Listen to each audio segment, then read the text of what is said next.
Sebelum dimulai pembahasan, mohon bantuan untuk subscribe channel ini, agar kalian tidak ketinggalan konten Arema. Fernando Valente tak mau Arema punya skuad kegemukan. Pelatih Fernando Valente tak mau Arema punya skuad kegemukan di putaran kedua Liga 1 tahun 2023 sampai tahun 2024. Inilah yang menjadi salah satu alasan mengapa manajemen klub melakukan cuci gudang melepas sejumlah pemain. Sejauh ini sudah ada 6 dari 29 pemain yang dilepas, mulai dari Hamdi Sula, Samsudien, Aishraf Gofron, Mikael Tata, Gustavo Almeida, hingga terbaru Evan Dimas. Artinya, tersisa 23 pemain dalam skuad Arema saat ini.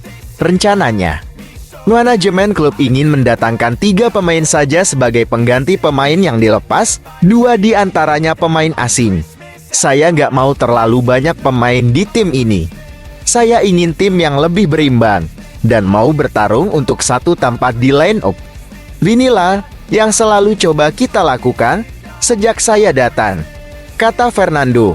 Fernando Valente secara tak langsung mempertegas jika skuad yang kegemukan bisa bikin Arema kurang kompetitif di Liga 1 tahun 2023 sampai tahun 2024. Sebelum cuci gudang ini, Arema memiliki total 29 pemain klub-klub Eropa saja.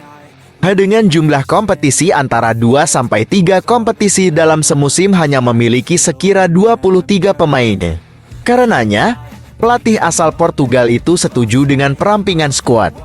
Saya ingin tim ini menjadi pemain yang lebih kompetitif dalam tim, sehingga menciptakan tim yang lebih kompetitif saat bertanding. Inilah salah satu cara terbaik untuk memenangkan pertandingan dengan dinamika baru, imbuhnya.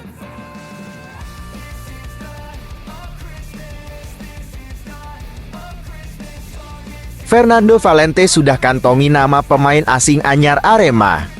Pelatih Fernando Valente sudah kantongi nama pemain asing anyar Arema untuk didatangkan di bursa transfer pemain paruh musim Liga 1 tahun 2023 sampai tahun 2024.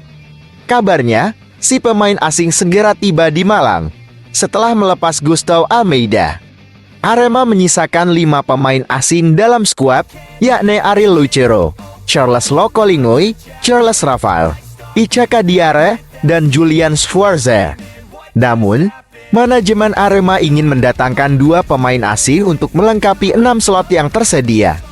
Artinya, Arema harus melepas 1 pemain asing lagi demi memastikan 2 pemain asing anyar bisa didaftarkan. Namun, sejauh ini, Fernando masih belum buka suara terkait siapa nama pemain asing tersebut. Kita cuma butuh 2 pemain untuk posisi asing. Untuk posisi stopper sudah terpecahkan. Sedangkan untuk striker, kita masih harus menunggu, kata Fernando.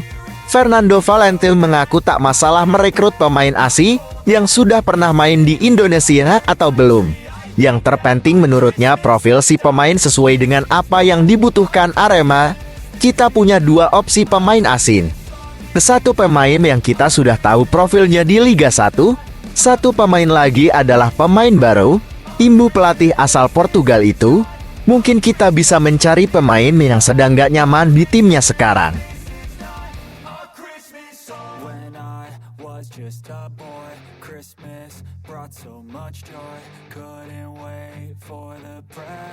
Fernando Valente nilai keputusan Evan Dimas tinggalkan Arema tepat.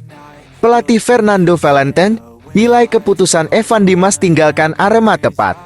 Gelandang asal Surabaya itu dilepas Arema di bursa transfer pemain paruh musim Liga 1 tahun 2023 sampai tahun 2024. Evan berpamitan kepada tim Arema dalam sesi latihan di lapangan ARG, Kabupaten Malang, Senin 13 November 2023 sore. Tak lama berselang, manajemen Arema merilis kabar bahwa Evan dilepas dengan status pinjaman. Selang sehari, PSIS Semarang meresmikan Evan sebagai rekrutan anyar. Pemain berusia 28 tahun itu didatangkan untuk memperkuat PSIS di putaran kedua. Oke, saya respect kepada Evan, dia orang baik. Saya gak punya masalah dengan dia. Mungkin baginya, Mencari tempat lain untuk menunjukkan potensi adalah pilihan terbaik, kata Fernando. Fernando Valente menyadari salah satu yang melatar belakangi keputusan Evan Dimas Henka adalah minimnya menit bermain yang didapatkannya di Arema. Namun, pelatih asal Portugal ini menjelaskan kenapa hal itu bisa terjadi. Kita tahu Evan di masa lalu adalah pemain yang punya performa bagus, tapi sejak saya datang, sesuatu telah terjadi. Saya gak tahu kenapa dia lebih sering mengalami cedera. Imbuhnya, itulah yang membuatnya kehilangan waktu untuk berlatih bersama tim, dan akhirnya gak punya cukup waktu untuk menunjukkan potensinya dalam sesi latihan.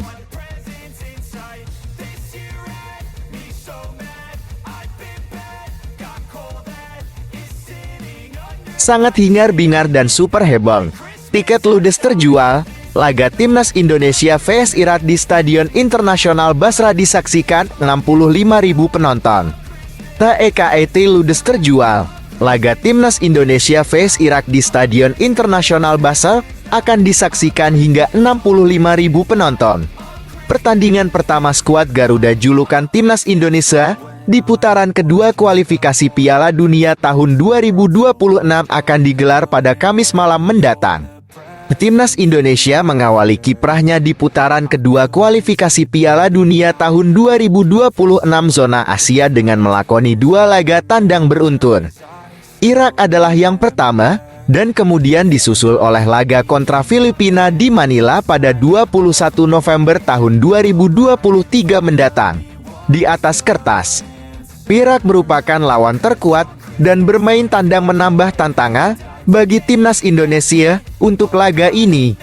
Kini, tantangan dipastikan akan semakin sulit karena Stadion Internasional Basra akan disesaki oleh para penonton Timnas Irak.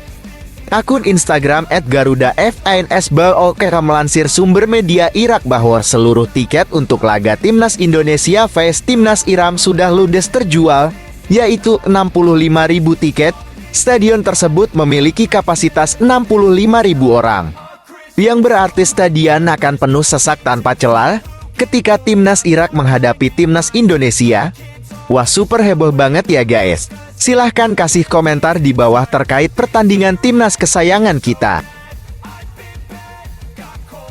Bek Timnas Indonesia Elkan Bagot tertantang hadapi pemain Iran yang rankingnya jauh di atas langit Timnas Indonesia.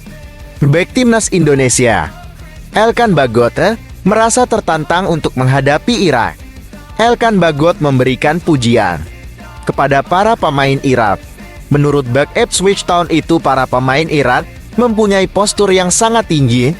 Selain itu, Irak mempunyai pemain-pemain yang berkarir di luar negeri. Irak juga posisinya lebih jauh di atas langit Timnas Indonesia pada ranking FIFA. Irak kini berada di posisi ke-68, sementara Timnas Indonesia di peringkat ke-145. Meski begitu, Elkan Bagot menegaskan bahwa ia tidak gentar untuk menghadapi Irak. Mereka punya fisik dan postur tubuh yang baik. Tentu saja ini akan sangat menantang bagi kami Timnas Indonesia. Karena lawan kita cukup mentereng profil pemainnya, kita harus menghadapinya. Kita lihat saja nanti bagaimana serunya pertandingan ini, ujar Elkan Bagot. Bagaimana pendapat kalian guys tentang kepercayaan diri pemain Timnas kesayangan kita ini? Silahkan kasih komentar di kolom bawah ya guys.